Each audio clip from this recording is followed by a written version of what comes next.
Hoy vamos a sumergirnos en la historia de uno de los nombres más poderosos y controvertidos del siglo XX, Ernesto Che Guevara.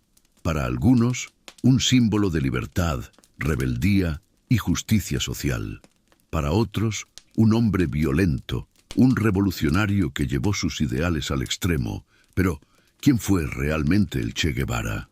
¿Un héroe romántico o un fanático del poder? En este video vamos a recorrer su vida desde sus orígenes en Argentina, su despertar político en los viajes por América Latina, su papel en la Revolución Cubana, sus años como líder internacional y finalmente su trágico final en Bolivia. Una historia llena de contradicciones, ideales, sangre y sueños de un mundo diferente.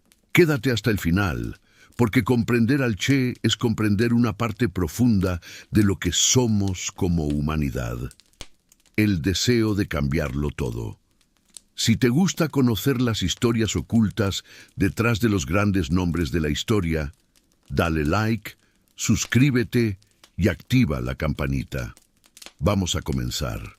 Ernesto Guevara de la Serna nació el 14 de junio de 1928 en Rosario, Argentina, en una casa cercana al río Paraná. Desde su primer respiro, el destino pareció probarlo. Una fuerte crisis asmática casi le impidió sobrevivir a su primera noche. Aquella enfermedad que lo acompañaría durante toda su vida no fue solo un obstáculo físico, sino una maestra silenciosa que le enseñó a resistir el dolor, a dominar su cuerpo y su mente. Desde niño, Ernesto aprendió que rendirse no era una opción. Su familia pertenecía a una clase media ilustrada. Su padre, Ernesto Guevara Lynch, descendía de irlandeses y era un hombre de ideas liberales, apasionado por la política y los libros. Su madre, Celia de la Serna, una mujer culta, rebelde para su época, con pensamiento progresista y un carácter indomable, fue quien más influyó en el espíritu del pequeño Ernesto. En su hogar se respiraba libertad, debate y una inquietud constante por las injusticias del mundo. Entre estanterías llenas de literatura y conversaciones sobre la Guerra Civil Española, el niño asimilaba valores de rebeldía y compasión. Su infancia transcurrió entre Rosario y Altagracia, en la provincia de Córdoba, un lugar de clima seco donde la familia se trasladó buscando aliviar sus ataques de asma. Allí, rodeado de montañas y aire puro, aprendió a convivir con su enfermedad sin someterse a ella.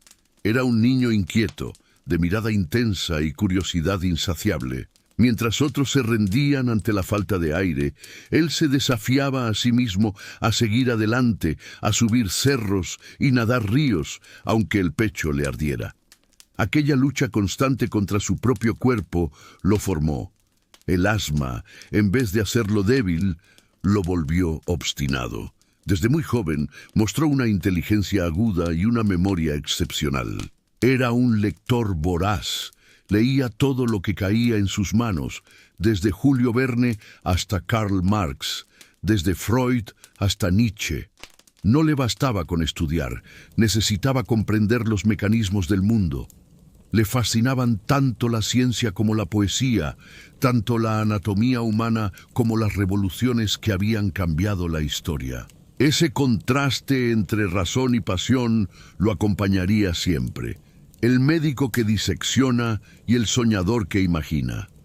En la adolescencia, su carácter fuerte y su sentido del humor lo convirtieron en una figura peculiar entre sus amigos. A pesar de sus crisis respiratorias, practicaba rugby con una tenacidad sorprendente, ganándose el apodo de Fuser por su temperamento explosivo y su apellido de la Serna. No soportaba la lástima ni el paternalismo. Si el cuerpo le fallaba, la mente debía dominarlo. Si el aire le faltaba, él encontraba una forma de seguir. Era un joven que no temía al sufrimiento. Lo observaba, lo analizaba y lo usaba como combustible. Cuando decidió estudiar medicina en la Universidad de Buenos Aires, no lo hizo por ambición profesional, sino por una mezcla de curiosidad científica y compromiso humano. Quería entender el cuerpo para aliviar el dolor de otros, pero pronto descubrió que las enfermedades más profundas no se curaban con bisturís ni fármacos. En las calles, en los barrios pobres, en los hospitales saturados, observaba la raíz de la miseria y comprendía que la medicina era apenas una respuesta parcial a un problema mucho mayor. En las noches de estudio, mientras sus compañeros soñaban con clínicas y prestigio, Ernesto pensaba en caminos de tierra, en pueblos olvidados, en las historias de quienes no tenían voz. Empezó a escribir notas, reflexiones, diarios personales, donde mezclaba pensamientos filosóficos con observaciones médicas. Su mente se abría al mundo con una mezcla de sensibilidad y racionalidad poco común. Su casa seguía siendo un hervidero de ideas. Por allí pasaban intelectuales, poetas, exiliados, políticos y soñadores. Las discusiones sobre justicia, libertad y desigualdad eran parte del día a día.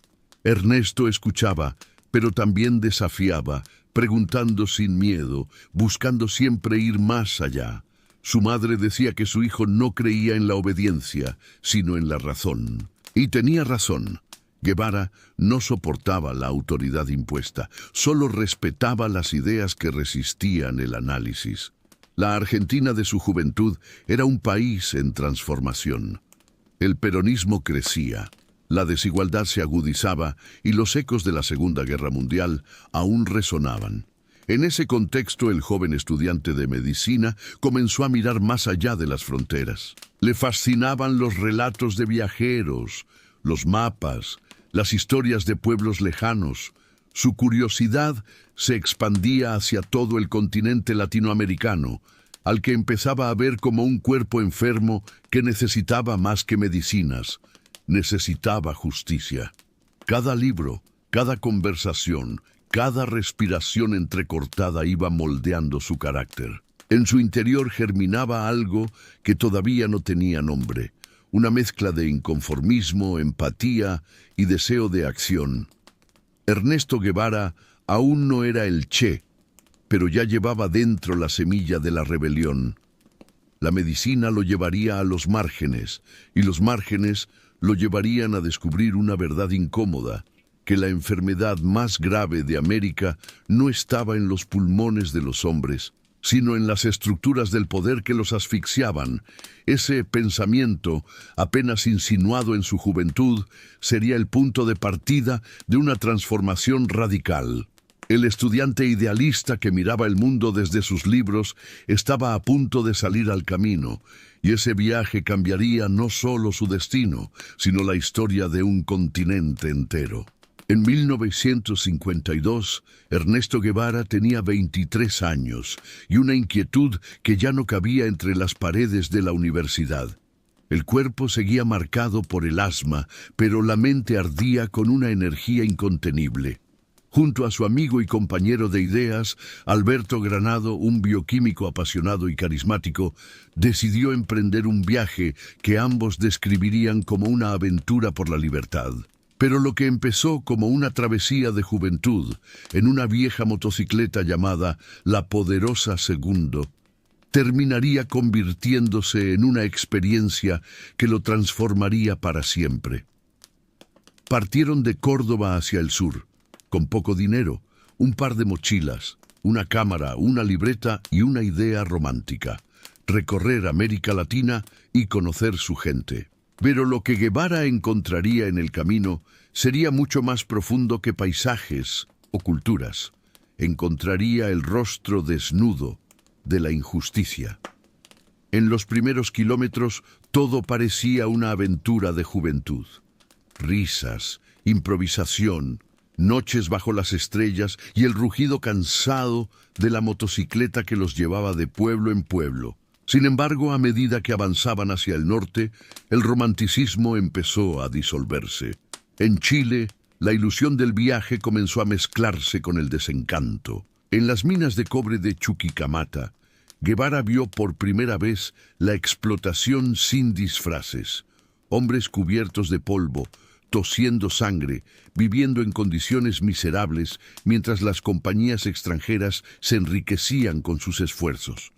Escribió en su diario con rabia contenida: «El dinero es el Dios de este mundo, y los pobres son sus esclavos». Aquella visión marcó un antes y un después. El joven médico, que hasta entonces había pensado en aliviar dolores individuales, comenzó a entender que la verdadera enfermedad estaba en el sistema. En el desierto chileno conocieron también el hambre y el cansancio. La motocicleta se rompió y la travesía continuó a pie, en camiones o como pudieran. Pero lejos de desanimarse, Ernesto se sentía más vivo que nunca. Cada rostro, cada historia, cada injusticia le enseñaba algo. En el norte de Chile, un matrimonio de mineros comunistas les ofreció un pedazo de pan y un techo por una noche. Habían sido perseguidos por sus ideas y dormían al borde del desierto. Esa noche, mientras hablaban bajo las estrellas, Guevara sintió por primera vez el peso moral de la desigualdad. Entendió que el sufrimiento de esas personas no era una tragedia aislada, sino una cadena que recorría todo el continente. El viaje continuó por Perú, donde visitaron la colonia de leprosos de San Pablo, a orillas del Amazonas. Allí, el contacto con los enfermos lo marcó profundamente. A diferencia de otros visitantes, Guevara no usaba guantes ni se mantenía a distancia. Tocaba a los pacientes, jugaba con ellos, reía con ellos, rompía el miedo y la separación. En esos días, la compasión dejó de ser una palabra abstracta y se convirtió en una experiencia tangible. Cuando se lanzó a nadar de una orilla a otra del río para celebrar su cumpleaños con los leprosos, desafiando su enfermedad y el peligro, estaba haciendo algo más que un gesto simbólico. Estaba cruzando una frontera interna. Dejó atrás al estudiante de medicina. Comenzó a nacer el hombre que ya no se conformaría con curar, sino que querría transformar. En sus diarios de viaje, Guevara escribía con una mezcla de ternura y desesperanza.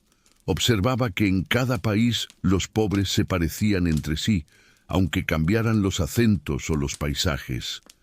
La misma injusticia, los mismos rostros de cansancio, las mismas manos endurecidas. Esa América Latina fragmentada, rota por fronteras artificiales, le reveló una verdad que se grabó en su conciencia.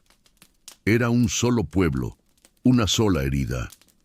Más adelante, en Colombia y Venezuela, el viaje lo enfrentó a nuevas contradicciones.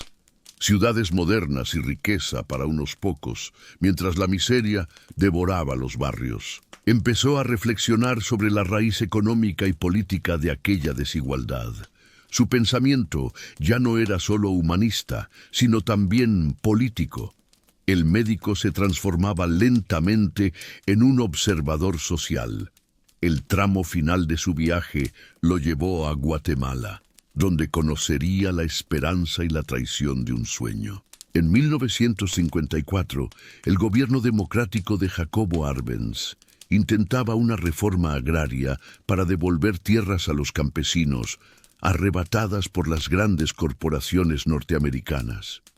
Guevara, que trabajaba en un hospital y asistía a las reuniones de jóvenes idealistas, vio de cerca cómo la CIA intervino para derrocar aquel proyecto. Bombas, miedo, represión. Una vez más, el poder extranjero imponía su ley sobre los pueblos latinoamericanos. Esa experiencia lo sacudió por completo. Por primera vez, la teoría se mezclaba con la sangre. Entendió que no bastaba con observar o con curar, que la transformación requería lucha. Las palabras justicia social dejaron de ser un ideal abstracto y se convirtieron en una necesidad urgente. Allí, entre el humo y el exilio, nació el Che. Cuando el viaje terminó, el joven que había partido con sueños de aventura ya no era el mismo. En su interior, una conciencia nueva ardía con fuerza. Había visto demasiado como para volver a la comodidad de los libros. Sabía que la verdadera enfermedad del continente no se curaría con medicinas, sino con revolución, y aunque todavía no sabía cómo, ya sentía el llamado del destino. América Latina le había mostrado su alma, y él había decidido no mirar hacia otro lado nunca más.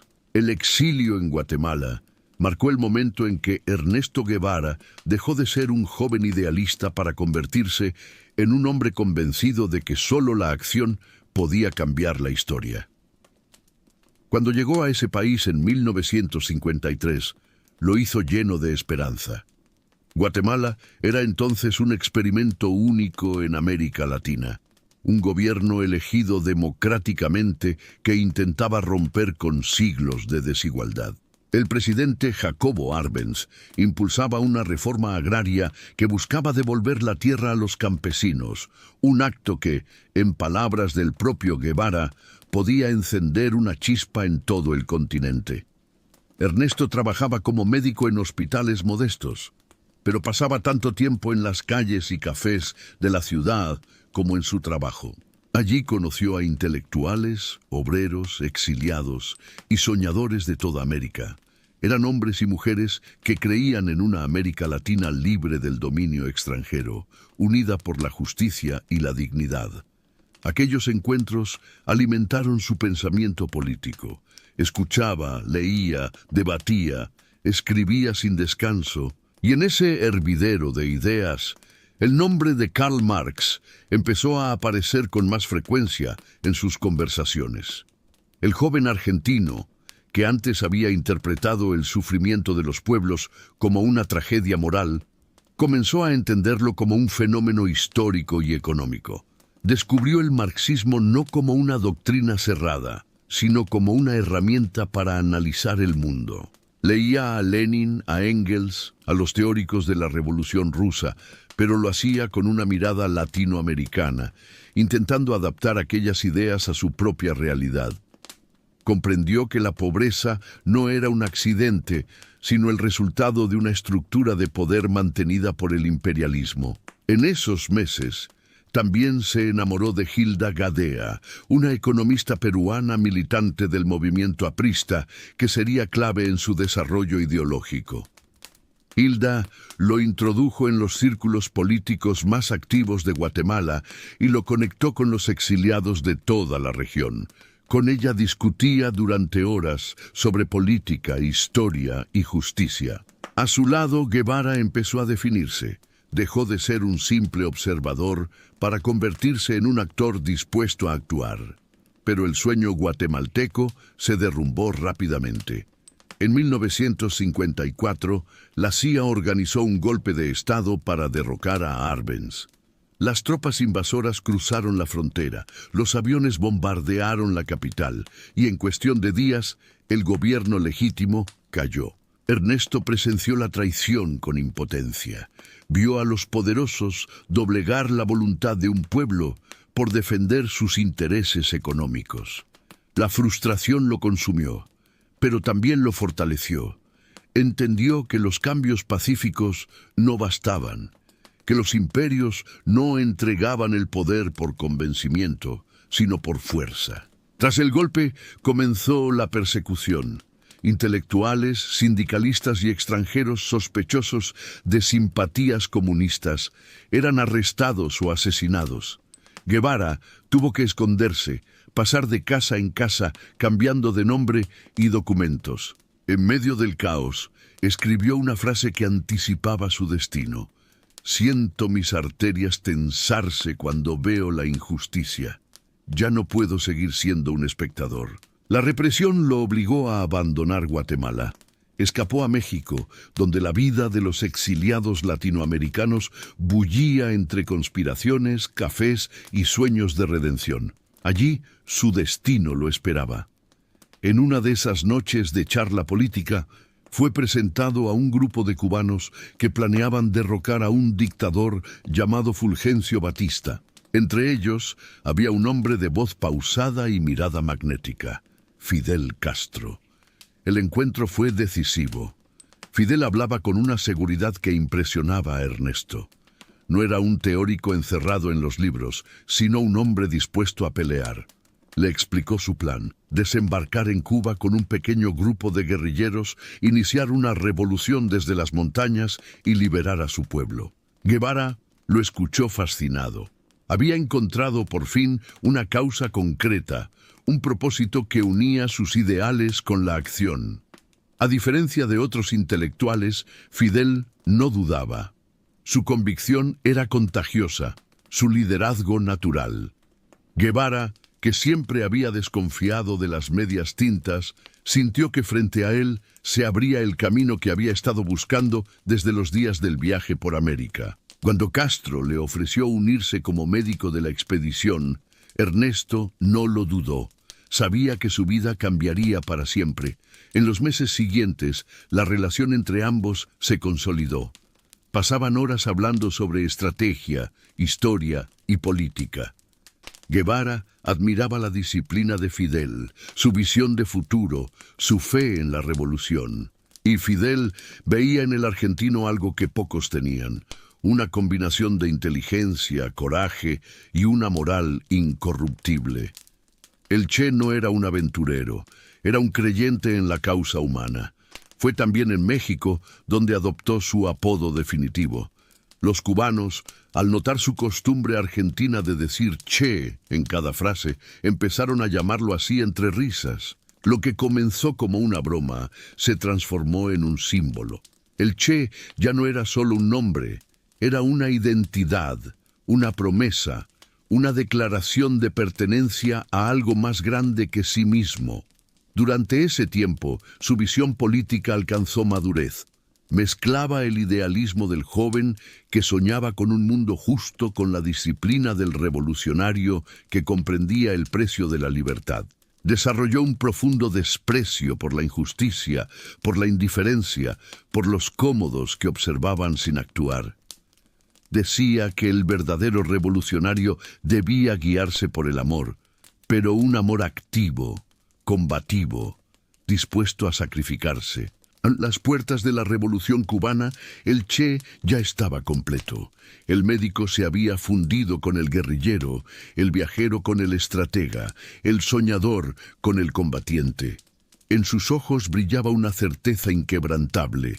La historia no se cambia con discursos, sino con fuego, sudor y convicción. Y muy pronto, el mundo entero conocería su nombre.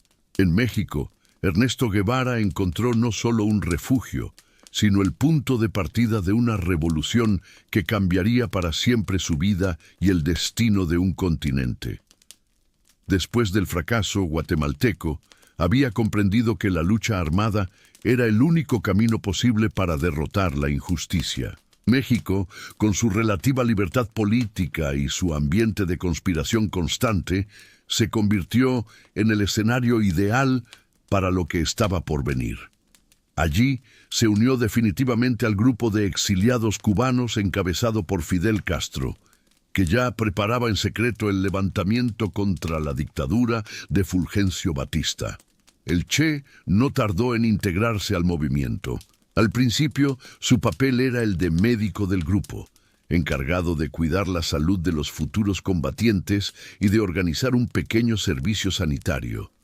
Pero su carácter disciplinado, su inteligencia táctica y su energía incansable pronto lo hicieron destacar. No era un hombre que se limitara a observar.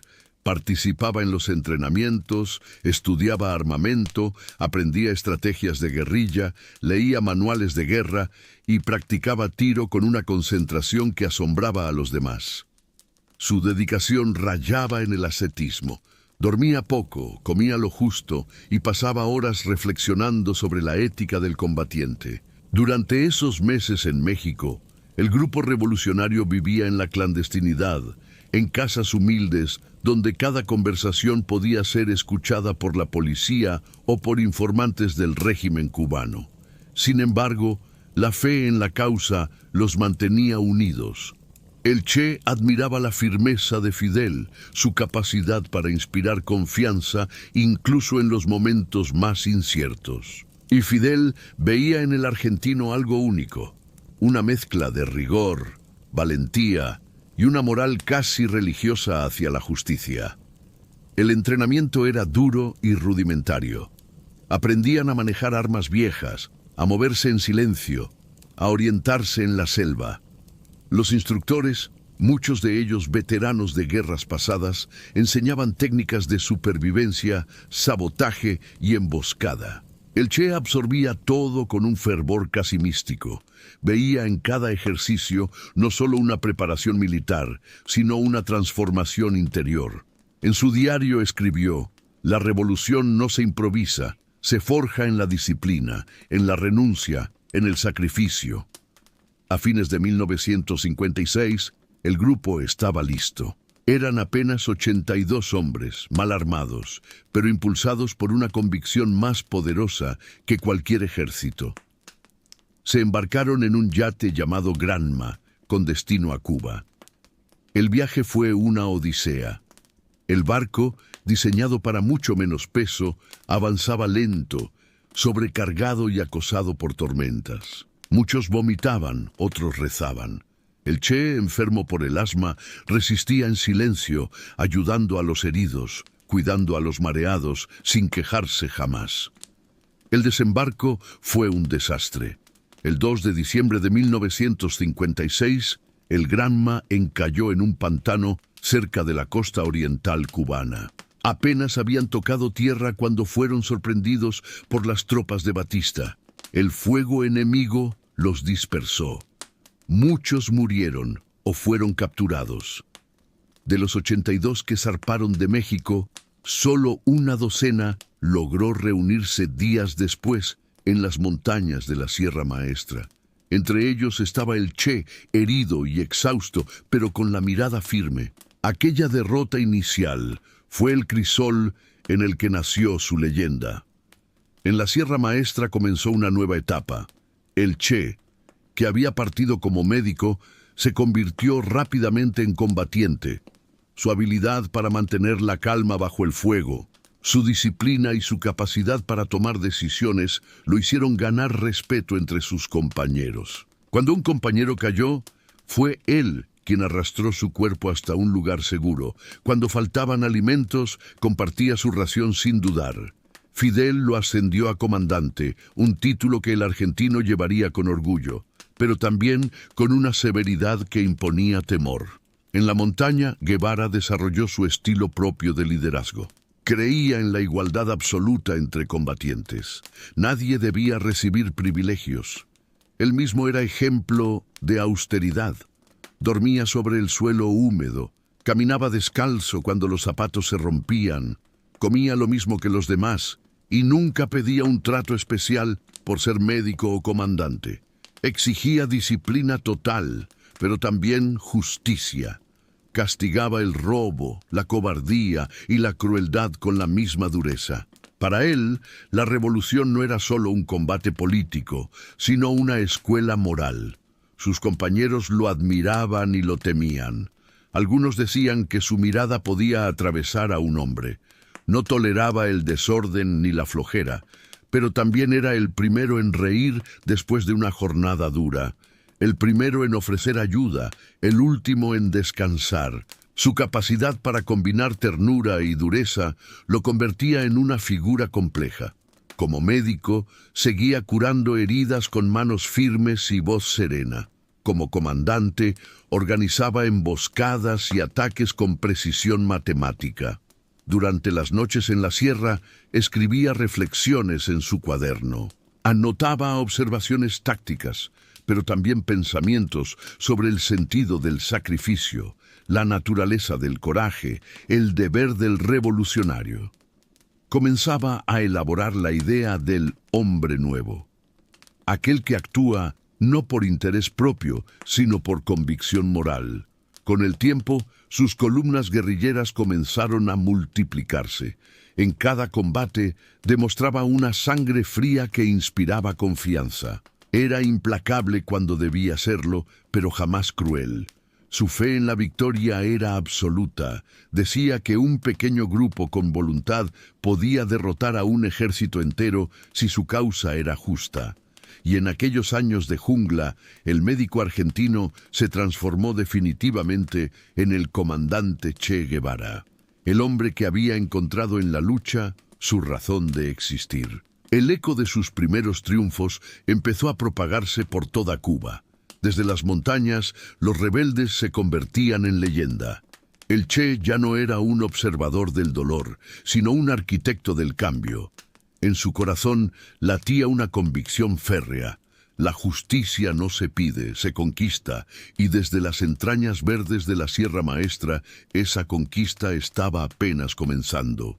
El 1 de enero de 1959, cuando las tropas rebeldes entraron victoriosas en La Habana y Fulgencio Batista huyó del país, el sonido de las campanas y los gritos del pueblo marcaron no solo el final de una dictadura, sino el nacimiento de una nueva era para Cuba.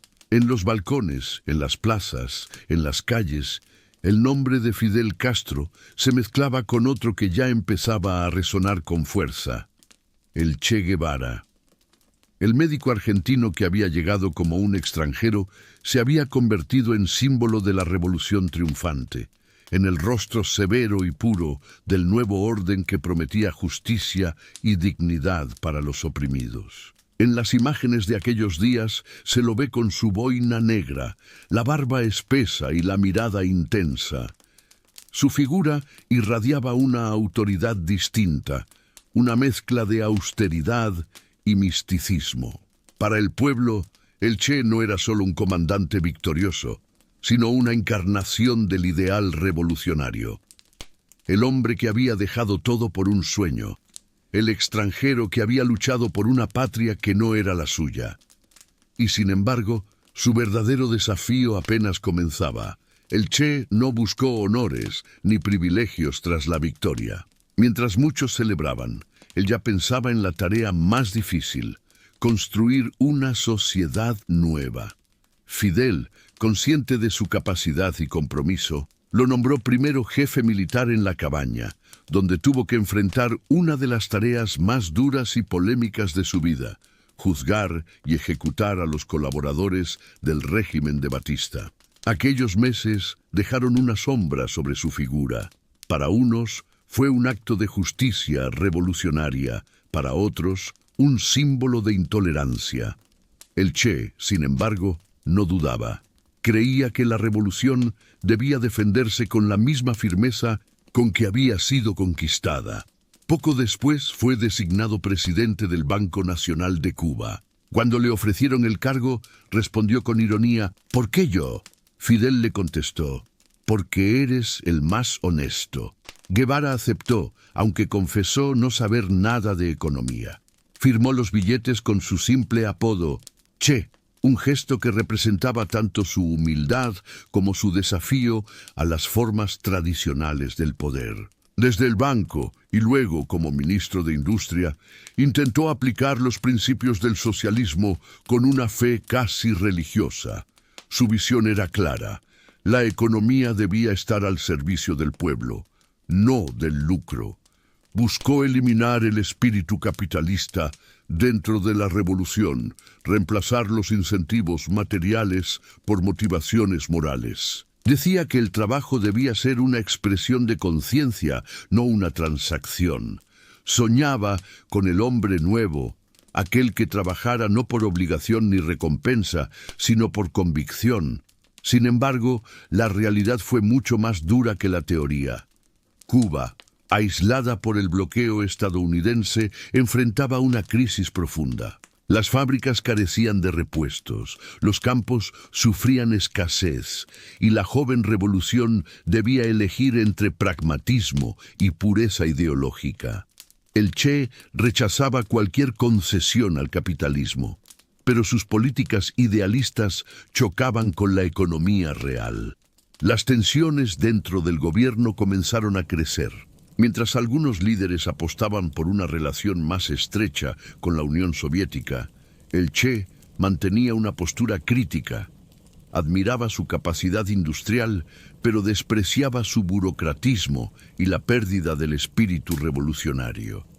A su juicio, El socialismo debía nacer del sacrificio, no del confort. En sus discursos advertía: no podemos construir el comunismo con las mismas armas del capitalismo. Esa intransigencia moral lo hizo respetado, pero también incómodo. Su estilo de vida era un reflejo de su pensamiento. Vivía con extrema sencillez, sin lujos ni comodidades. Dormía pocas horas, trabajaba jornadas interminables, participaba en faenas agrícolas los fines de semana, junto a obreros y estudiantes. Su presencia era una constante lección de ejemplo, pero esa misma rigidez también lo aislaba. Algunos lo veían como un santo revolucionario, otros como un hombre incapaz de comprender las debilidades humanas. El Che empezaba a sentirse prisionero de su propio mito. La figura que el pueblo veneraba no coincidía del todo con el hombre real, que se debatía entre la pasión y el desencanto. La revolución que había ayudado a construir comenzaba a burocratizarse, y la distancia entre los ideales iniciales y las decisiones del gobierno crecía cada día. A veces, en sus cartas y reflexiones, dejaba entrever una profunda melancolía. Escribía sobre la necesidad de mantener viva la llama, de no dejar que la comodidad destruyera la pureza del proyecto. En privado, confesaba sentirse cada vez menos útil como administrador. Su espíritu de guerrillero no encajaba entre papeles y oficinas. La lucha que lo había alimentado no era la del escritorio, sino la de la montaña. Fidel, que lo conocía bien, percibía esa inquietud. La revolución necesitaba estabilidad. El Che, movimiento. El conflicto entre el idealista y el burócrata se volvió insoportable. Cada día que pasaba detrás de un escritorio lo acercaba más a la idea de que su misión en Cuba había terminado. Veía el peligro de que la revolución se convirtiera en rutina, de que el fuego se apagara entre decretos y sellos oficiales. Y él, que había nacido para desafiar la muerte, no podía aceptar una vida sin combate. Así comenzó a germinar en su interior un nuevo llamado, el deseo de llevar la revolución más allá de Cuba, de convertirla en una llama continental. América Latina seguía siendo para él una tierra encadenada. Su mirada se volvió nuevamente hacia el mapa, hacia las selvas, hacia los pueblos olvidados. El Che había conquistado el poder, pero comprendió que no había nacido para sostenerlo. Había ayudado a liberar un país, pero su ambición era liberar un continente. Y con la misma serenidad con la que enfrentó el peligro en la Sierra Maestra, comenzó a preparar su partida. La revolución para él nunca sería un lugar donde quedarse, sino un camino que debía seguir andando, sin descanso. En 1964, Ernesto Che Guevara se presentó ante la Asamblea General de las Naciones Unidas como representante de Cuba. Vestía su uniforme verde olivo, la misma ropa que había llevado en la Sierra Maestra, y su presencia, imponente y desafiante, capturó la atención del mundo entero. Mientras los diplomáticos hablaban en tonos burocráticos, el Che alzó la voz con una convicción que atravesaba el aire. Denunció las injusticias del imperialismo, los crímenes de las potencias coloniales y la hipocresía de las naciones que hablaban de paz mientras explotaban a los pueblos del tercer mundo. «Patria o muerte», exclamó en aquel escenario solemne, dejando una marca indeleble. Para muchos, fue la aparición del revolucionario universal, del hombre que no hablaba por un país, sino por todos los pueblos oprimidos de la tierra. Su mensaje trascendía las fronteras de Cuba. En su mente, la revolución debía ser internacional o no sería nada.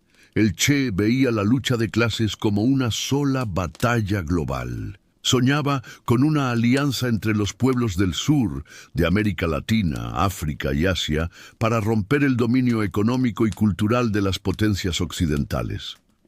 No quería que Cuba se convirtiera en un país cómodo bajo la protección soviética. Quería que fuera un faro que encendiera revoluciones en cada rincón del planeta. Su lema se volvió consigna: crear 2, 3, muchos Vietnam. Pero las palabras, por apasionadas que fueran, no bastaban. El Che necesitaba volver al terreno, al riesgo, a la acción. En 1965, tras meses de silencio y de reflexión, abandonó Cuba en secreto. Dejó cartas para Fidel, para sus hijos, para su esposa. En una de ellas escribió: «Siento que he cumplido la parte de mi deber que me ataba a la revolución cubana y que ha llegado la hora de partir». Su destino, África. El Congo, un país recién independizado y sumido en el caos tras la muerte de Patrice Lumumba, era el nuevo escenario donde el Che pretendía encender la chispa revolucionaria.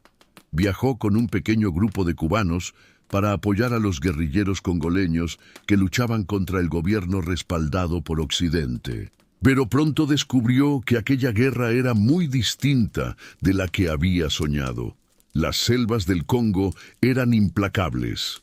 El terreno era hostil, los insectos y enfermedades constantes, y la organización de los grupos locales caótica. Muchos combatientes no tenían disciplina ni objetivos claros. El Che intentó imponer su método, pero se encontró con la desesperanza, la falta de compromiso y la desconfianza hacia los extranjeros. En sus diarios se lee el tono de frustración. Ellos no entienden lo que significa una revolución. No luchan por una idea, sino por venganza o por hambre. El fracaso del Congo fue más que militar, fue moral. El Che comprendió que la revolución no podía imponerse desde afuera, que el fuego debía nacer dentro de cada pueblo. Aún así, no se rindió. Su idealismo, aunque herido, seguía intacto. Desde la distancia, miraba con desilusión la política internacional de la Unión Soviética, a la que consideraba cada vez más conservadora, más parecida a aquello que juraba combatir. En una de sus últimas intervenciones públicas, escribió con dureza sobre lo que llamaba el socialismo sin alma del bloque soviético. Para él, Moscú había traicionado el espíritu revolucionario en nombre de la estabilidad.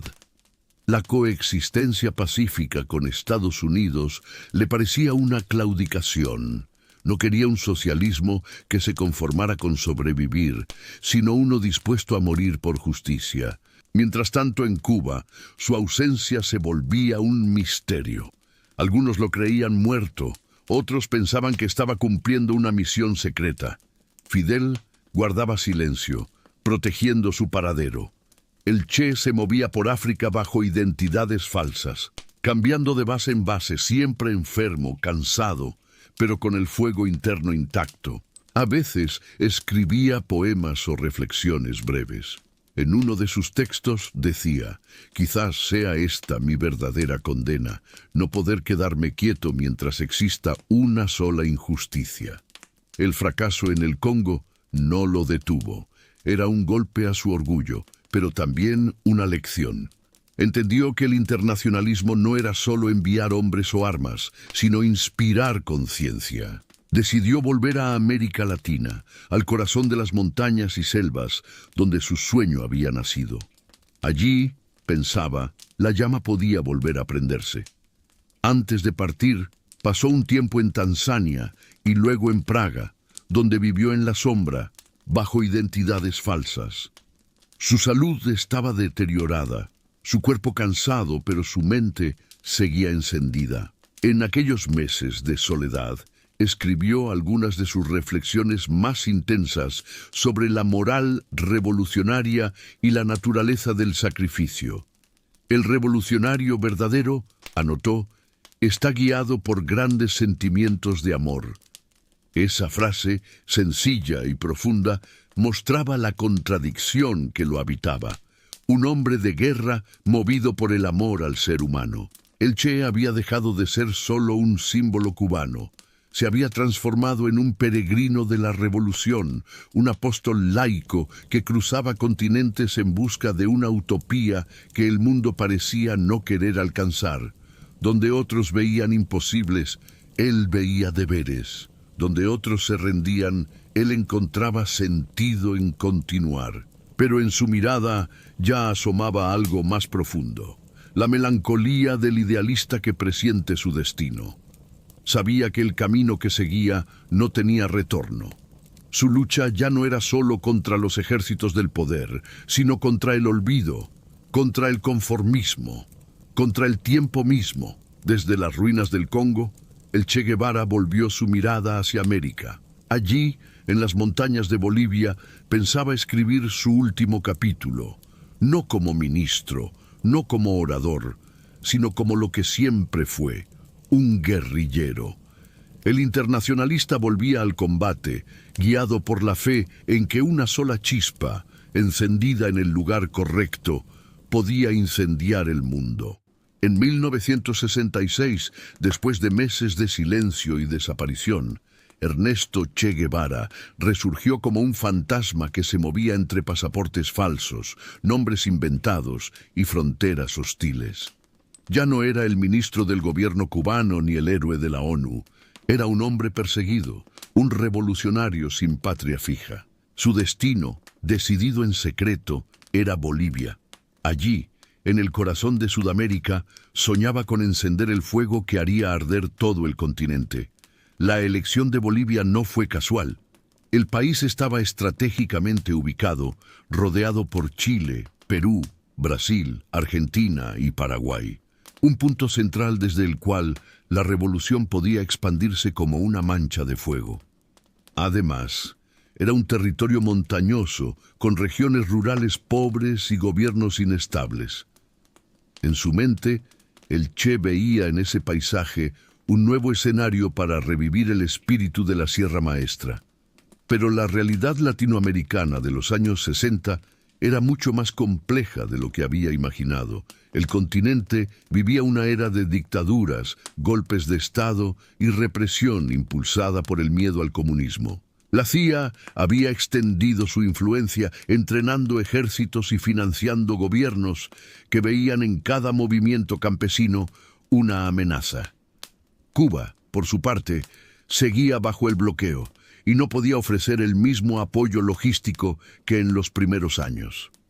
El sueño de exportar la revolución se enfrentaba a un continente dividido, temeroso y vigilado. El Che llegó a Bolivia disfrazado, con un pasaporte uruguayo falso bajo el nombre de Adolfo Mena González. Su apariencia había cambiado, más delgado, con el cabello corto y sin barba. Apenas unos pocos sabían quién era realmente. En las montañas del sudeste boliviano, cerca de Ñancahuazú, comenzó a organizar su pequeño ejército, el Ejército de Liberación Nacional de Bolivia.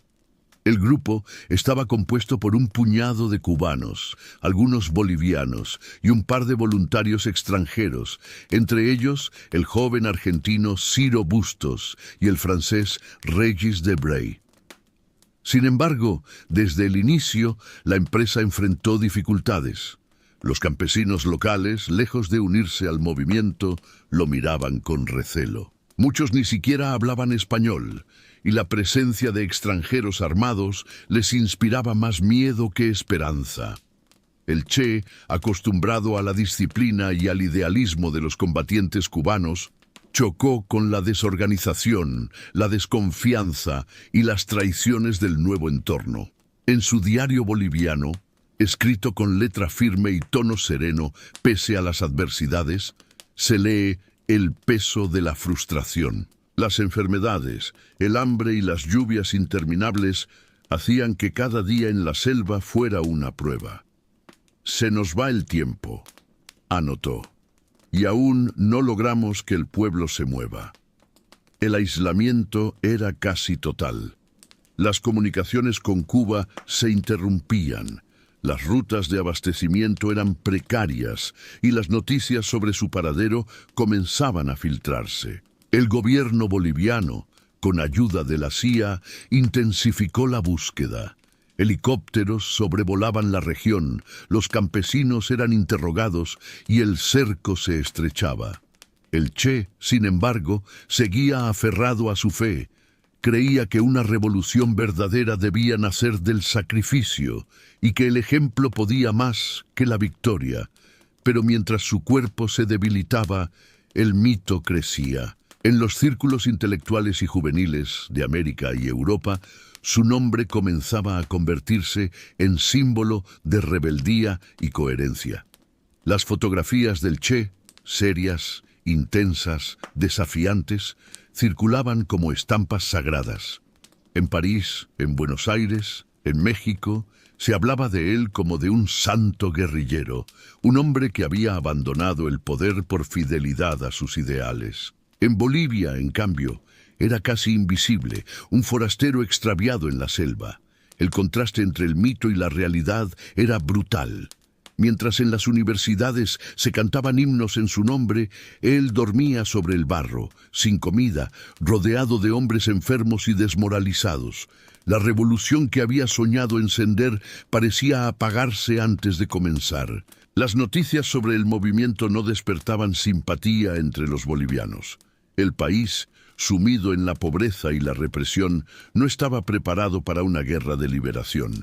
Aún así, el Che no se permitía rendirse. Su disciplina era de hierro.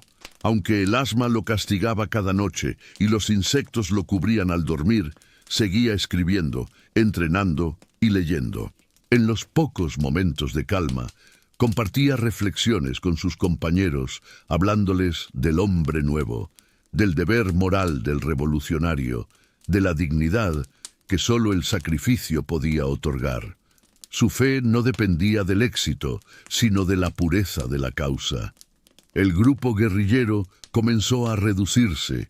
Algunos desertaron, otros murieron en emboscadas. Las fuerzas bolivianas, guiadas por instructores estadounidenses, conocían cada movimiento del Che gracias a la información local. El cerco se hacía más estrecho. Los días se convertían en una cuenta regresiva. A medida que las esperanzas se desvanecían, el Che parecía alcanzar una especie de serenidad mística. En su diario, sus palabras finales no eran de desesperación, sino de aceptación. «Se cumple el ciclo», escribió. «Puede ser que esta sea mi última marcha, pero el camino no se detiene». Bolivia fue su última apuesta. El intento de convertir el continente en un solo frente contra la injusticia. No buscaba la victoria personal ni la gloria, sino mantener encendida la llama, aunque fuera en la oscuridad. Para él, la derrota física no significaba el fracaso del ideal, sino su purificación. El Che había vuelto a América Latina no como un conquistador, sino como un peregrino, y en las selvas bolivianas, donde el barro se mezclaba con la sangre y la esperanza con el silencio, comprendió que la revolución era, ante todo, una forma de fe, una que exigía todo, incluso la vida.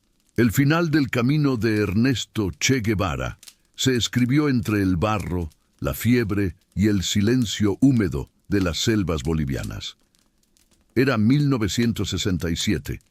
Y el pequeño grupo guerrillero del Ejército de Liberación Nacional se encontraba al borde del colapso.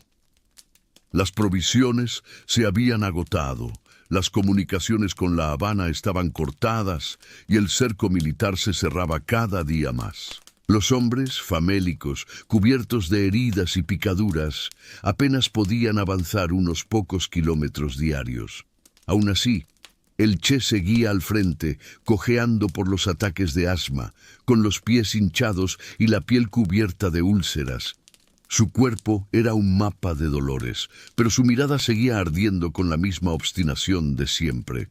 Las lluvias no cesaban, los ríos se desbordaban, los caminos se borraban y cada paso era un acto de fe. Las emboscadas del ejército boliviano, asesorado por la CIA, se volvían más frecuentes y precisas. Los soldados tenían helicópteros, radios, mapas, comida. Los guerrilleros, en cambio, solo tenían fusiles, determinación y una causa que parecía desvanecerse con cada amanecer. En su diario, el Che registraba con precisión militar cada jornada. sin dejar que el desaliento manchara sus palabras. Escribía sobre la escasez, los combates, los caídos, las traiciones, pero también dejaba entrever una serenidad estoica, una aceptación profunda del destino. En las últimas páginas su tono se vuelve más íntimo, casi poético. Se lee: ya se nos acaba el tiempo, pero no el valor. Moriremos con las botas puestas. Los campesinos locales, temerosos y presionados por los militares, comenzaron a delatar los movimientos del grupo. La CIA había enviado a asesores experimentados, entre ellos Félix Rodríguez, un cubano anticastrista que había sido entrenado en Estados Unidos. La orden era clara: capturar al Che vivo, si era posible, pero eliminarlo si se volvía una carga. Washington temía que si sobrevivía se convirtiera en mártir, y esa posibilidad debía evitarse a cualquier costo. El 7 de octubre de 1967, el Che y sus últimos hombres fueron rodeados en la quebrada del Yuro, cerca del poblado de La Higuera. El combate fue breve, desesperado. Las ráfagas de metralla cortaron el aire. El Che, agotado, intentó abrir fuego, pero su fusil se trabó. Sin posibilidad de escapar, fue herido en la pierna y capturado. Cuando los soldados lo rodearon, se levantó lentamente, con el pecho erguido. Dicen que gritó: «¡No disparen! Soy el Che Guevara, valgo más vivo que muerto». Esa frase, pronunciada con la serenidad de quien ya ha cruzado la frontera del miedo, marcó el inicio de su leyenda. Lo llevaron prisionero a una pequeña escuela del pueblo de La Higuera. Allí pasó sus últimas horas, custodiado por soldados que no podían dejar de mirarlo con una mezcla de respeto y desconcierto. Tenía las manos atadas, la ropa empapada de barro y sangre, pero su presencia imponía silencio. Durante la noche pidió papel y lápiz, pero no le permitieron escribir. Conversó con algunos de sus captores, les habló de la injusticia, de la necesidad de luchar por un mundo mejor. Uno de los soldados le ofreció comida. Él la rechazó con cortesía, diciendo que no tenía hambre. Según los testigos, no mostró miedo en ningún momento. Miraba a los ojos, con calma, como si el final fuera solo un paso más en su viaje. A la mañana siguiente, el 9 de octubre, llegó la orden desde La Paz: ejecutarlo. El gobierno boliviano, presionado por la CIA, no quería que el Che fuera juzgado. Temían que su figura viva inspirara levantamientos en todo el continente. El suboficial Mario Terán, un joven nervioso y tembloroso, fue elegido para cumplir la tarea. Antes de entrar al aula donde lo tenían prisionero, pidió un trago de aguardiente. Cuando lo vio, el Che se enderezó en su asiento, mirándolo directamente. No dijo palabra alguna de súplica, solo pronunció una frase que quedaría grabada para siempre en la historia. «Dispara, cobarde. Vas a matar a un hombre». Eran las 13:10 cuando las balas perforaron su cuerpo. Cayó hacia un costado, sin emitir un grito. Así terminó la vida del hombre que había cruzado medio mundo buscando justicia, que había renunciado al poder por coherencia, que había hecho de su existencia un sacrificio permanente. Tenía apenas 39 años. Después de la ejecución, su cuerpo fue exhibido como trofeo. Lo llevaron a Valle Grande, donde lo colocaron sobre una camilla en el lavadero del hospital local. Allí, periodistas y militares desfilaron frente a su cadáver. Algunos tomaron fotografías que, lejos de humillarlo, lo transformaron en mártir. Su rostro, sereno y con los ojos entreabiertos, recordaba las imágenes de Cristo muerto. Hasta sus enemigos quedaron impresionados por la expresión de paz que conservaba. Intentaron borrar su rastro. Lo enterraron en secreto, en una fosa común, sin marcar el lugar. Durante décadas, su cuerpo fue un misterio, un mito flotando entre rumores. Pero su muerte no logró detener lo que su vida había comenzado. En universidades, fábricas y montañas, su nombre empezó a ser pronunciado como un símbolo. El Che se convirtió en bandera, en consigna, en rostro inmortal. Años después, Cuando sus restos fueron hallados y trasladados a Cuba, miles de personas se reunieron para rendirle homenaje. Fidel Castro, al despedirlo, pronunció una frase que sintetizó todo lo que significaba aquel hombre. Si queremos expresar cómo deseamos que sean nuestros hijos, debemos decir con todo el corazón: queremos que sean como el Che. Así, en aquel pequeño pueblo boliviano perdido entre las montañas, no terminó una historia, comenzó una leyenda. Porque el Che Guevara no murió en la higuera, simplemente cambió de forma. Dejó de ser carne y hueso para convertirse en idea, en símbolo, en esa chispa eterna que sigue ardiendo cada vez que alguien, en cualquier lugar del mundo, se atreve a desafiar la injusticia. Cuando las noticias de la muerte del Che Guevara comenzaron a circular por el mundo en octubre de 1967, pocos creyeron que fuera verdad. Las primeras versiones eran confusas, contradictorias.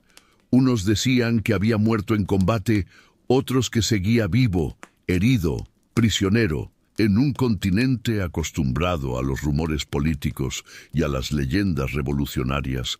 La figura del Che parecía demasiado poderosa para desaparecer así, en silencio, en un rincón perdido de Bolivia. Pero cuando las fotos de su cadáver llegaron a los periódicos internacionales, el impacto fue inmediato y profundo. Allí estaba, tendido sobre una camilla con los ojos entreabiertos y una expresión serena que recordaba a las imágenes religiosas. Su cabello revuelto, su barba espesa, su cuerpo delgado y cubierto de heridas. Aquella imagen, capturada por los soldados que pretendían exhibir su derrota, se convirtió en una de las fotografías más icónicas del siglo XX. Su muerte, lejos de destruir su figura, la multiplicó. En cuestión de días, el Che pasó de ser un hombre a convertirse en un mito. En América Latina, su caída fue recibida con una mezcla de dolor, rabia y veneración. En Cuba, el silencio fue absoluto. Fidel Castro anunció la noticia con voz firme, pero quebrada por la emoción. Lo llamó el más noble, el más valiente, el más desinteresado de todos los hombres. En las calles de La Habana, miles lloraron su pérdida como si hubiesen perdido a un familiar. En universidades, fábricas y campos, su nombre comenzó a pronunciarse con devoción. En otras partes del mundo, su imagen cruzó fronteras y océanos. En París, los jóvenes del mayo del 68 llevaban su rostro en pancartas. En México, en Argentina, en Italia, su retrato colgaba de los muros como un emblema de rebeldía. En Estados Unidos, su figura inspiró tanto a militantes de izquierda como a artistas y pensadores. El Che, muerto en una aldea olvidada, se transformaba en un símbolo global. El fotógrafo Alberto Korda había tomado años antes una imagen que se convertiría en eterna. El Che, mirando al horizonte, con expresión firme, la melena agitada por el viento y la boina con la estrella solitaria. Aquella foto, titulada Guerrillero Heroico, se convirtió en la imagen más reproducida de la historia. Apareció en murales, camisetas, banderas, pósters, monedas, tatuajes. Era el rostro de la utopía, del desafío, del idealismo absoluto, pero con el mito vino también la paradoja. El rostro del hombre que había combatido el capitalismo se convirtió, con el tiempo, en un producto más del mercado.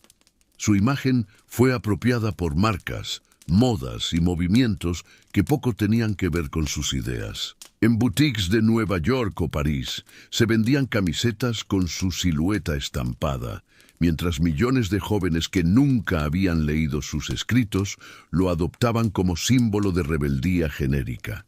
El Che pasó de ser un revolucionario a un ícono pop, una figura que cada generación reinterpretaba según su propio deseo. Y sin embargo, algo en esa imagen seguía siendo auténtico, invencible. El magnetismo del Che no provenía solo de sus ideas políticas, sino de su coherencia, de su entrega total a un ideal sin esperar recompensa. En una época marcada por el cinismo y la desilusión, Su figura encarnaba lo contrario, la pureza de la convicción, el coraje de morir por una causa. Esa autenticidad era la fuente de su poder simbólico. El mundo lo convirtió en espejo. Para los revolucionarios, era el mártir del socialismo. Para los jóvenes inconformes, el rostro de la rebeldía. Para los poetas, el héroe trágico. Para los gobiernos, un fantasma incómodo. En cada rincón del planeta, su figura fue adoptada y reinterpretada, pero siempre con la misma emoción. La sensación de estar frente a alguien que vivió y murió sin traicionarse jamás. En los años que siguieron a su muerte, su pensamiento comenzó a ser estudiado con más profundidad. Sus escritos sobre el hombre nuevo, la economía socialista y la ética revolucionaria se publicaron y tradujeron a decenas de idiomas. En universidades de Europa y América se discutía no solo su vida, sino su filosofía. Incluso sus enemigos lo reconocían como un hombre de una coherencia infrecuente, un idealista absoluto en un siglo de pragmatismo. Su figura también se convirtió en bandera de luchas que él nunca llegó a conocer.